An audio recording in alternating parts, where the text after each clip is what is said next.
సంక్రాంతి పండుగ అంటే ఆంధ్రలో ఫేమస్. మరి ఈ పండుగ షాపింగ్ కి ఎస్ఆర్ షాపింగ్ మాల్ ఫేమస్. నమస్తే, నేను Keshav. Welcome to Suman TV. తిరుమలలో తిరుపతిలో జరిగినటువంటి తొక్కిసలాట ఘటన, ఆ తర్వాత పరిణామాలు అందరినీ కలవరపరుస్తున్నటువంటి పరిస్థితి. అయితే దీని వెనుక ఒక కుట్రకోణం ఉందనేటువంటి ప్రచారం కూడా జోరుగా సాగుతుంది.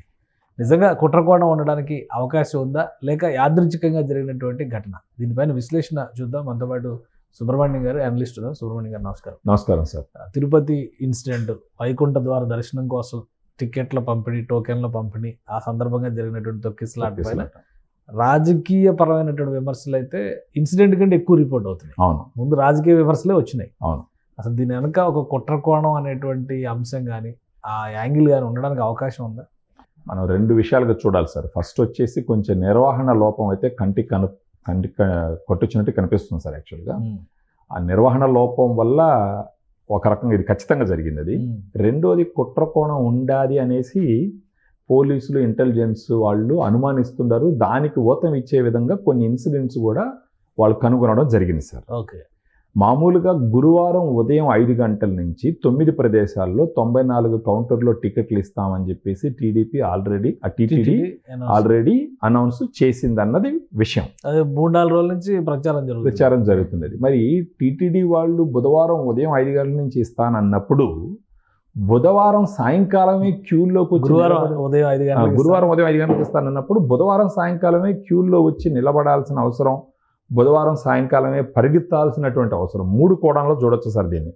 ఒకటి వచ్చేసి నిర్వహణ లోపం, ఒకటి కంటికి కనపడుతుంది. రెండవది వచ్చేసి కుట్రకోణం ఉండేదానికి అవకాశాలు ఉన్నాయి. మూడోది భక్తులు కూడా, ఇప్పుడు మనం చూస్తున్నాం రీసెంట్గా పుష్ప 2 తొక్కిసలాట్లో కూడా ఇలాంటి ప్రమాదం ఒకటి జరిగింది. ప్రపంచం అంతా కూడా అందరూ చూసినారు. దాన్ని చూసిన తర్వాత కూడా కొంచెం కూడా విచక్షణ వాడకుండా అందులో స్త్రీలు, పిల్లలు అక్కడ ఉన్న పరిస్థితులకు తగ్గట్టు ప్రవర్తించుకుంటా చూస్తున్నప్పుడు జనం మీద పడిపోతుంటే పరిస్థితులను బట్టి కరెక్ట్ సార్. జనాలు ఎక్కువ మంది ఉన్నారని తెలిసినప్పుడు ఆడవాళ్ళు, పిల్లలు ఒక అడుగు దూరంగా ఉండాలి. మగవాళ్ళు వదిలేసి వీళ్ళు కొంచెం దూరంగా ఉండాల్సింది, కొంచెం ఆలోచించాల్సినటువంటిది. కానీ కుట్రకోణం గురించి మాట్లాడాల్సి వస్తే అక్కడ మనకు తెలుస్తున్న విషయం ఏంటంటే, బేస్తవారం ఉదయం ఇస్తానన్నప్పుడు బుధవారం సాయంకాలమే టికెట్లు ఇస్తున్నారని ఒక 15 మంది యువకులు ప్రచారం చేసినారు అన్నట్టు ఒక అనుమానం.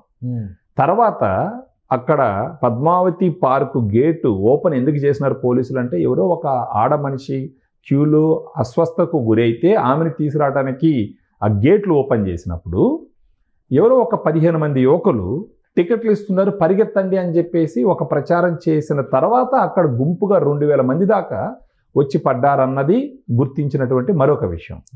అది కాకుండా క్యూ లైన్లో నిలబడుకున్నప్పుడు ఒక 10 నుంచి 15 మంది కుర్రాళ్ళు కావాలనే పోలీసులతో వాగ్వాదం పెట్టుకొని వాళ్ళు తొక్కిసలాట, తోసుకోవడం, ఘర్షణ వాతావరణాన్ని సృష్టించినారు అన్నది మరొక పాయింట్. సో వీళ్ళు ఎవరు అన్నది సీసీటీవీ ఫుటేజ్లో ఇప్పటికే కొంతవరకు గుర్తించినట్టు ఒక డిస్కషన్ జరుగుతుంది, స్థానికంగా ఉన్న కుర్రవాళ్ళు అని చెప్పేసి. సో ఇప్పుడు ఒకవేళ వాళ్ళని పట్టుకుంటే గనక ఇలాంటి తప్పుడు ప్రచారం ఎందుకు చేయాల్సి వచ్చింది, జనాలందరినీ రెచ్చగొట్టి ఒక్కసారిగా పరిగెత్తే విధంగా ఎందుకు చేయాల్సి వచ్చింది అనే విషయాలన్నీ పోలీసులు తెలుసుకునే అవకాశం ఉంటుంది సార్. అది ఓకే. అంటే అట్లా ఇప్పుడు ఏదో అక్కడికి వచ్చిన వాళ్ళందరూ లైన్లో నుంచుని, చాలామంది తెలంగాణ నుంచి, కర్ణాటక నుంచి, కేరళ నుంచి, తమిళనాడు నుంచి కూడా వెళ్ళారు. అంటే ఒక 3-4 రాష్ట్రాలకు సంబంధించినటువంటి వాళ్ళందరూ కూడా అక్కడికి వచ్చారు. మామూలుగా అయితే టికెట్లకి సంబంధించి గురువారం డిస్ట్రిబ్యూషన్ ఉంటుంది అనుకున్నాడు. అప్పుడు బుధవారం ముందర రోజే వచ్చేసి ఆ రోజు సాయంత్రానికే అక్కడంతా లైన్లో నిలబడేటువంటి పరిస్థితి ఉంటుందా? గతంలో ఎప్పుడైనా జరిగింది అసలు సార్? ఇప్పుడు ఇలాంటిది ఎక్కడంటే దర్శనానికి వెళ్ళే దగ్గర ఉంటుంది. దేవుడి దగ్గరికి వెళ్ళిన తర్వాత అక్కడ మనము ఆ కంపార్ట్మెంట్లో పోయిన తర్వాత మనం చూస్తాం. టికెట్ల కోసం మరీ ఇన్ని ఒక రోజు ముందర నుంచి, అంటే ఇప్పుడు మీరు చెప్పే లెక్క ప్రకారం బుధవారం సాయంకాలం క్యూలో నిలబడుకుంటే బేస్తవారం ఉదయం 5 గంటల దాకా క్యూలో ఎలా ఉంటారు సార్?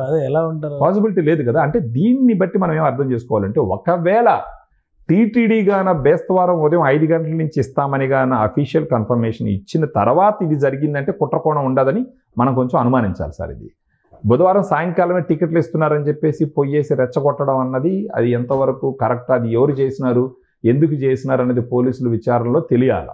అసలు ఈ 15 మంది ఎవరు, అసలు ఎందుకు, అంటే ఉద్దేశపూర్వకంగా ఎవరైనా అక్కడ ఒక ఇన్సిడెంట్ క్రియేట్ చేయాలి, ఒక గందరగోళం సృష్టించాలి అనేటువంటి ఆలోచనలో భాగంగా అక్కడ ఉన్న వాళ్ళని రెచ్చగొట్టారా? కొంతమంది నినాదాలు చేశారు, గేట్లు ఓపెన్ చేశారు.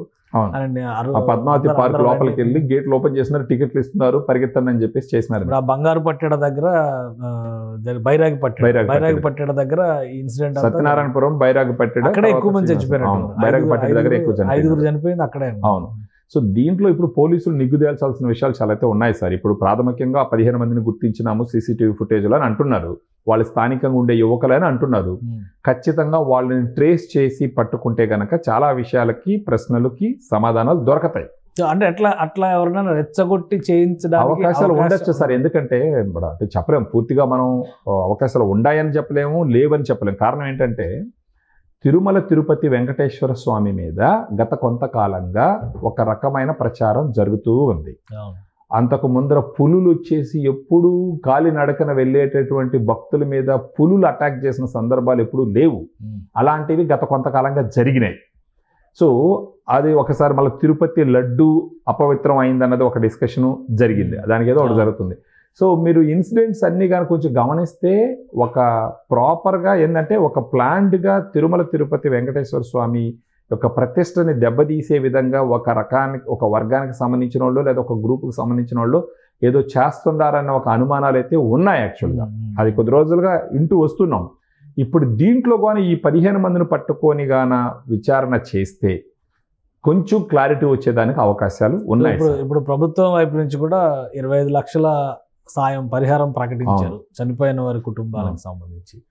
అలానే వాళ్ళని గాయపడిన వాళ్ళకి సంబంధించి ట్రీట్మెంట్ విషయంలో జరుగుతుంది. కలెక్టర్ గారు వెంకటేశ్వర్ గారు చెప్పినారు, వాళ్ళందరూ బాగానే ఉండారు అంటే కోలుకుంటున్నారని చెప్పడం జరిగింది. ఆయన చెప్పడం కూడా ఏంటంటే 2000 మంది ఒకేసారి వచ్చి ఆ గేట్ మీద పడడం ద్వారా అలా జరిగిందనేసి. ఇప్పుడు దీంట్లో వీళ్ళు ఖచ్చితంగా పోలీసులు చేయాల్సిన విచారణ ఏంటంటే ఆడ టికెట్లు ఇస్తున్నారు పరిగెత్తండి అనేసి ఎవరు ప్రచారం చేస్తున్నారో కనిపెట్టగలగాలి. ఆల్రెడీ ఫస్ట్ మినిట్ ఇన్సిడెంట్ జరిగిన తర్వాత కూడా వెనక నుంచి కొంతమంది తోస్తున్నారు కూడా వెళ్ళారు, దాని వల్లనే పడిపోయాం భక్తులు కూడా. అది వాళ్ళ తప్పని మేము చెప్పలేము, పోలీసులు తప్పని మేము చెప్పలేము. వచ్చిన వాళ్ళు ఇలా పడ్డారు అని చాలా మీడియాతో కూడా మాట్లాడారు. సో ఈ 15 మందిని గుర్తించడం అనేది కష్టమైనటువంటి అంశమా? ఎవరైనా ఒకరు దొరికినా మిగతా వాళ్ళు దొరికేదానికి ఆస్కారం ఉంటుంది సార్. ఒకవేళ లోకల్ క్యాండిడేట్లు అంటే ఇప్పుడు ఆ సీసీటీవీ ట్రాకింగ్ చేసినారనుకోండి, ఒకవేళ పట్టుకోగలిగితే గనక ఖచ్చితంగా చాలా వరకు ప్రశ్నలకు అన్నిటికీ సమాధానం దొరికే అవకాశం ఉంది. సో దీంట్లో కుట్ర కోణం లేదు అని చెప్పలేము, ఎందుకంటే ఇంతకు ముందు ఎప్పుడు ఇలా జరగలేదు మనకు తిరుపతి. ఇంకోటి అందరూ ఇంటర్లింక్ చేస్తుంది ఏంటంటే 2 లక్షల కోట్ల పెట్టుబడులతో ప్రధానమంత్రి టూర్ జరుగుతుంటే సడన్ గా ఈ ఇన్సిడెంట్ జరగడం, మొత్తం అంత మీడియా అటెన్షన్, ప్రజల అటెన్షన్ అంతా అది పోయింది. ఇది డిస్కషన్ లోకి వచ్చింది. సో దీని మీద అనుమానాలు వ్యక్తం ఖచ్చితంగా ఉంటాయి సార్. ఇప్పుడు ఎందుకంటే ఒక మంచి జరుగుతున్నప్పుడు అది గిట్టన వాళ్ళు కొంతమంది ఇలాంటి ప్లాన్ వేసే అవకాశాలు కూడా ఉన్నాయి యాక్చువల్గా. కానీ ఈ బాధ్యత మొత్తం పూర్తిగా ఇప్పుడు పోలీసుల మీద సమగ్రమైన విచారణ చేయాలి. చాలా డీటెయిల్డ్గా అవసరమైతే హయ్యర్ లెవెల్ అఫీషియల్స్ని వేసి అసలు వాస్తవంగా అక్కడ ఏం జరిగిందన్నది చెయ్యాలి సార్. దీనితో పాటు ఇంకొక 2 విషయాలు కూడా భక్తులు కూడా గుర్తించాల్సింది ఏంటంటే, కొంచెం విచక్షణ వాడి ఆడవాళ్ళు, పిల్లలు ఈ క్యూ లైన్లో అది కూడా ఒకేసారి ఒక 2000 మంది పరిగిస్తున్నారంటే వీళ్ళు కొంచెం ఆలోచించి ఒకరోజు దూరంగా జరగాల. రేపు దర్శనం కాకపోతే ఎల్లుండి అవుతుంది, ఏమవుతుంది సార్? ఇప్పుడు రేపు ఇక్కడ వైకుంఠ ఏకాదశి సెంటిమెంట్ పెట్టారు కదా ఉంటుంది, బట్ ప్రాణం మీద తెచ్చుకునే విధంగా వైకుంఠ ఏకాదశి అలాంటి ఉత్తర ద్వార దర్శనము ఇవన్నీ సెంటిమెంట్స్ ఉన్నాయి కదా. ఉంటాయి సార్, కాదని లేదు. అట్టని చెప్పేసి ప్రాణాల మీద తెచ్చుకోకూడదు కదా. మనం చెదురుమదురు సంఘటనలు చూస్తూ ఉన్నాం. ఒక సినిమా థియేటర్ దగ్గర జరిగిన సంఘటనే మనం చూస్తున్నాం. అలాంటి సందర్భంలో ఇలాంటి ఒక గొప్ప పుణ్యక్షేత్రంలో ఎంతో మంది వచ్చేదానికి అవకాశం ఉంటుంది. ఇప్పుడు అక్కడ కూర్చొన్న ఆడవాళ్ళు పార్కులో ఎంతమంది ఉన్నారో వాళ్ళ క్లారిటీ ఉంటుంది. ఇంకొకటి అక్కడ ఉన్న నిర్వహణ వాళ్ళు కూడా ఆడవాళ్ళని ఒకే పక్కన వదలడము, మగాళ్ళని ఒకే పక్క వదలడము, పిల్లల్ని ఒకే పక్క వదలడము ఇప్పటికీ కూడా గవర్నమెంట్ రియలైజ్ అవ్వాలి. ఇప్పుడు గవర్నమెంట్ ఒక పక్క మంచి పనులు చేసుకొని పోతూ ఉన్నప్పుడు అవి గిట్టని వాళ్ళకి కొంతమంది ఏదైనా కొత్త ప్లాన్ వేసేదానికి అవకాశాలు ఉంటాయి. అది కూడా ఊహించాలా. ఉంటాయి, అవకాశాలు ఉంటాయి. చేసినారని మనం చెప్పట్లేదు కానీ అవకాశాలు ఉంటాయి. వాటన్నిటికి కూడా ప్రిపేర్ అయ్యి వాళ్ళు అక్కడ నిర్వహణ కొంచెం జాగ్రత్తగా చేస్తే ఆడవాళ్ళని ఒక పక్క, మగవాళ్ళని ఒక పక్క, లేదంటే అవి చూసుకోవాలి. లోకల్గా ఇలాంటివి అక్కడ ఉన్న వాళ్ళకి అవగాహన ఉంటుంది. సో గవర్నమెంట్ కూడా అలాంటి జాగ్రత్తలు తీసుకోవాల్సిన అవసరం ఎంతైనా ఉంది. ఇప్పుడు గవర్నమెంట్ అంటే ఇక్కడ టీటీడీ చైర్మన్, ఖచ్చితంగా వాళ్ళే, అడిషనల్ ఈఓలు చాలా మంది ఉన్నారు, ఖచ్చితంగా వాళ్ళే. ఇప్పుడు అక్కడ ఉన్న అధికారులు చెప్తున్నాను నేను. ఇప్పుడు అక్కడ ఉన్న అధికారులకి ప్రతినిత్యం అక్కడ ఏం జరుగుతుందో అవగాహన ఉన్నవాళ్ళు, అక్కడ పనిచేస్తున్నటువంటి అధికారులు, దానికి సంబంధించిన మిగతా వాళ్ళు.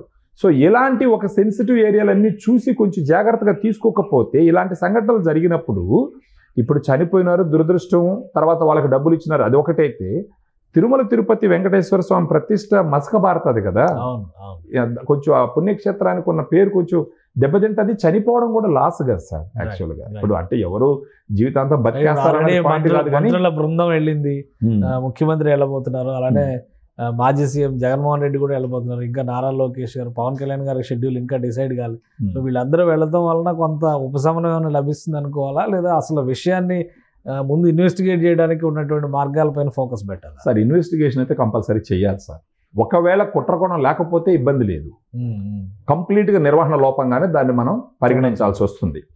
ఒకవేళ కుట్రకోణం ఉంది అని అనుకోండి, రేపొక రోజు ఎంత నిర్వహణలు చేసినప్పటికీ కుట్రకోణాలు దాగి ఉంటే రేపు ఇంకొక రకంగా కుట్ర చేస్తారు కదా. సో ఫస్ట్ ఆ కుట్రకోణాలు ఉన్నాయా లేదా అనేది క్లారిటీ తీసుకోవాలి. ఒకవేళ కుట్రకోణం ఉంటే చాలా కఠినంగా శిక్షించాలి. రైట్.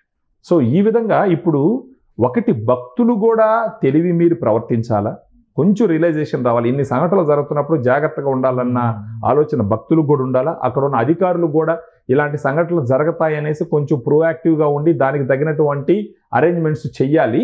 తర్వాత పోలీసులు కూడా చాలా జాగ్రత్తగా ఉండాలి ఈ విషయం. Right right. Thank you Subrahmanyam గారు. ఇది తిరుపతిలో జరిగినటువంటి తొక్కిసలాట ఘటన వెనక కొంతమంది 10 నుంచి 15 మంది ఆకతాయిల దుశ్చర్యలు ఉన్నాయనేటువంటి అనుమానాలు వ్యక్తమవుతున్నాయని సుబ్రహ్మణ్యం గారు విశ్లేషిస్తున్నారు. సీసీటీవీ కెమెరాల్లో కూడా వీటికి సంబంధించినటువంటి విశ్లేషణ జరుగుతుంది. అలానే ఉద్దేశపూరితంగా ఎవరైనా ఈ ఘటనలు సృష్టించేటువంటి ప్రయత్నం చేశారా అన్న కోణంలో కూడా ఇన్వెస్టిగేషన్ కొనసాగుతుంది. ఏదేమైనా 6 ప్రాణాలు కోల్పోవడం, తిరుమల వెంకటేశ్వర స్వామి దర్శనం కోసం వచ్చినటువంటి లైన్లో ఇలాంటి ఘటనలు జరగడం అనేది చాలా దురదృష్టకరమైనటువంటి సందర్భం. ప్రభుత్వం దీనిపైన సమగ్ర విచారణ జరిపించాల్సినటువంటి అవసరం ఉందని సుబ్రహ్మణ్యం గారు విశ్లేషిస్తున్నారు. ఇది special discussion. Keep watching. Suman టీవీలో మీ పర్సనల్ అండ్ బిజినెస్ ప్రమోషన్స్ కోసం కింది నెంబర్కి కాంటాక్ట్ చేయండి.